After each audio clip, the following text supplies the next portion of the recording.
joined my first rec basketball team and was declared the most valuable player. 6 years ago, I joined my first AAU basketball team and helped lead them to the national championship in Orlando, Florida. 3 years ago, I made the soccer and basketball varsity teams as a freshman. 2 years ago, I was the IAAF 100-meter dash champion. I am proud of all of my athletic success, and for years the label of being an athlete has defined me. I have used it to label myself, just like you all have used it to label me, and it did not pose a threat until I let it take over my life. It was in the 5th grade when I truly became known as an athlete and nothing more. After playing rec basketball for 1 year, my natural ability began to shine, and thus I began to lose my identity. I had begun to slowly sink into a dark hole, one that I've been trying to escape for years. This journey of finding self-confidence has been a long one, filled with lots of laughter, tears, and love. To truly understand me is to fully understand my family and what they've experienced in life.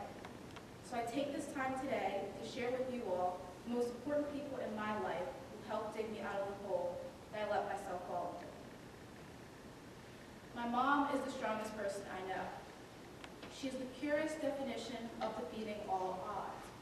Raised in a struggling neighborhood in East Baltimore, surrounded by many who never made it out alive, my mom was the first person in her family to graduate high school, attend college, and later become a certified public accountant with her own business. Just after I was born, my mother watched her aunt who raised her pass away. Flash forward to 3 months ago, when my mother's brother passed away, just a month before his 50th birthday. Life for her has not been easy. However, she has put her pain to the side to give my brother and me the life she never had. Without my mom, I would be lost. It is because of her that I find the strength to get up every day and come back home feeling like I matter. There are many days when I come home crying, feeling the weight of the world on my shoulders. I want to show the world that I'm more than just a girl who plays sports, and my mom gets it. She will sit with me for hours, explaining to me how proud she is of my work ethic. My mom understands the stress that I put on myself. She knows that there's more to life than just scholarships and sports, and tells me to look at all my other accomplishments throughout life. As my head lies on my mother's shoulder, it is in these moments where I feel the safest. I know my mom sees all the pieces that make me who I am. Although my mother has seen the worst, she is always there to let me know I am special and more than just how others may perceive me. So thank you, Mom, for always reminding me to appreciate my God-given talents and lifting me up when I'm down. My early years of childhood were spent on the 2400 block of Barclay Street, sitting on my grandmother's lap. My grandmother is a very important piece of my identity. If I am having a bad day, I know that a visit to her house or a simple phone call brings me instant happiness. Walking into my grandmother's house is like taking a trip down memory lane. Pictures of my brother and me throughout the years hang all through the first floor. These pictures mean so much more to me than just paper on a wall. It shows me how much my grandma appreciates everything I do. Every graduation, vacation, ceremony, school picture, or event is on her walls. She treats the end of each school year as a graduation from one grade to the next. In doing this, she finds the perfect card and fills it with a boatload of money, so I'm not complaining. My grandma is my best friend. She keeps it real by never failing to let me know when I'm acting too bougie around her. She never judges me, and that's why our bond is so strong. I am her grandbaby, and it is because of her that I know what unconditional love is. My father's childhood was shaped pretty differently than mine. He was not blessed with any form of athletic ability. His childhood was spent sitting on the bench long enough to learn the other team's cheers and still remember them to this day. Cece, get ready to roll. Cece. My family likes to joke about this, but all jokes aside, he inspires me so much. My father has devoted the last 22 years of his life to one company, Charles Schwab, a financial firm, and it hasn't been easy.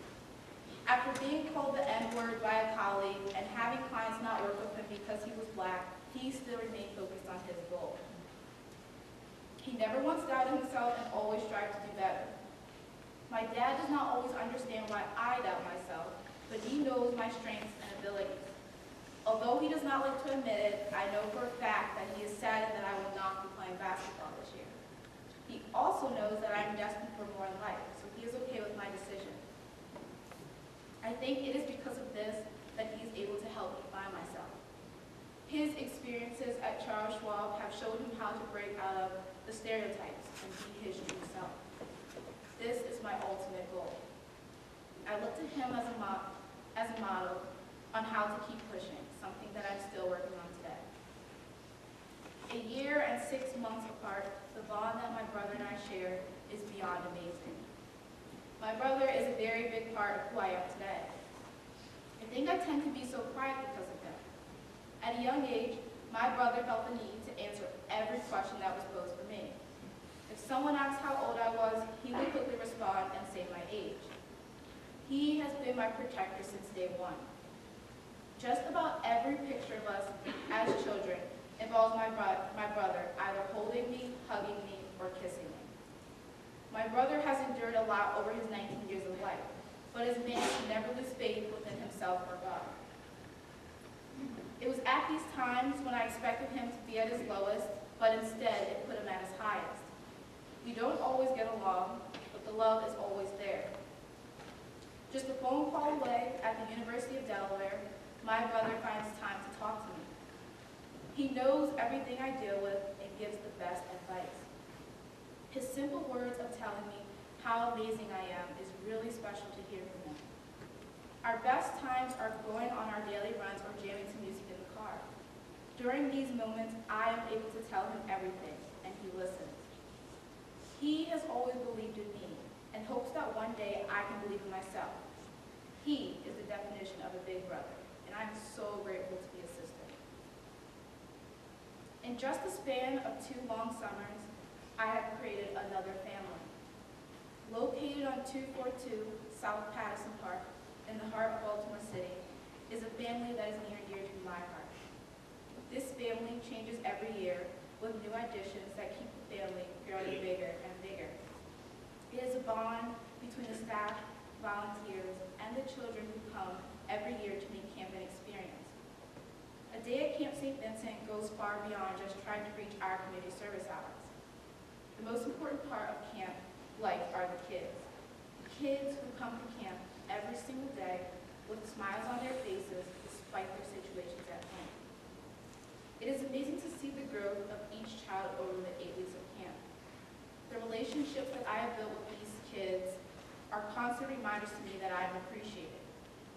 There's something about being in the hot Patterson Park with them that changes your outlook on life. They have taught me to live in the moment and that my situation does not define me. This is what keeps me coming back. I can spend my summer anywhere I want, but I know that I not only make a difference in their lives, but they also make a difference in mine. My 12 years at Bryn Mawr has been a lot, but I cannot overlook how much I've grown as an individual. Since middle school, the idea of giving this speech has scared me. I thought about going to RPCS, but who am I kidding? I could never see myself there. So here I am, facing this fear that I let contribute to my dark hole. I have to thank the senior class for the overwhelming support you all have given me. Whether I've known you since kindergarten or if I just met you a few years ago, watching and listening to you all has given me strength. You girls have given me the tools to escape my dark hole. Sitting in my literature of identity class, I may not always talk. Well, I actually don't talk at all. Sorry about that this summer. But listening to how passionate many of you are about your identity is very inspiring. I sometimes wish that I was able to fully voice my opinions without feeling so trapped within myself. I am so honored to be a part of the 2017 class that has grown so much over the years. The rapper Drake once said, "Don't get hyped for the moment, then start to backpedal." In ways, I have let myself do this by enjoying my accomplishments for the moment, and then worrying too much about the expectations that others have for me. I watch my family, friends, and the kids at Camp St. Vincent treat each day as a fresh start and maintain positive attitudes. But for some reason, I can only focus on what's next. What's next is never just simply one thing, but instead a jumbled mess of what to expect, what to do, how to please everyone, and most importantly, how to do well without being noticed. Every day I take baby steps to improve my confidence. I hope that this year I am able to accomplish something spectacular, but differently than my past accomplishments. I want to break out of the athlete label. I want you all to see that there's more to me than just the fact that I play sports. So far, I have learned that I'm passionate, I love to work with kids, I do enjoy playing sports, and I love my family and friends. As I endure my next journey in life, I know that I will always have my family's support. This family extends far beyond blood relations, because my family is a circle of strength, founded on faith, joined in love, kept by experiences, together forever.